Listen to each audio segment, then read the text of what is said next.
AMOLED na po yung screen niya guys ha, para talaga siyang legit na cellphone din. May mga heart rate, blood pressure, tsaka blood oxygen na po yun guys. Legit po yung mga sensor niya ha. Freebies ni number 2. Ang freebies number 2 guys, wait lang, ipapakita ko.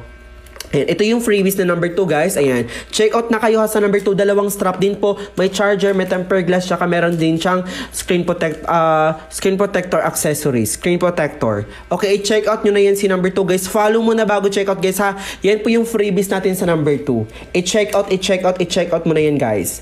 Okay mga mi, i-check out nyo na yan. Number 2. May mga question pa ba kayo? Ano pong basket na sa gitna na black po? This one, number 1 po siya guys. Apakaganda. Pwede kayo maglagay ng picture nyo guys. Number 1 to. May mga freebies na rin po yung guys. Ang kailangan nyo lang gawin is follow muna bago check out. Maganda na to guys. Maganda na siya. Super affordable na po siya guys. For calling na po yan. Meron na po tayong sleep monitoring. Tapos monitor din po yung sleep tsaka steps tracker. Meron po siyang heart rate, blood pressure, tsaka blood oxygen po.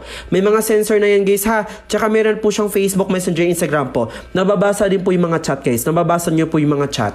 Guys, kung gusto niyo ng case guys ha, meron tayong binibentang case. Kung naghanap kayo ng mga case guys, meron tayong binibentang case ha. Ang size po nito guys is 45 po. Ito po, bagay na bagay ito sa mga babae guys. Maganda to sa mga babae, bata ha. Pwede to sa mga bata, babae, lalaki. Sa gustong maliit lang guys, ito si number 1 po.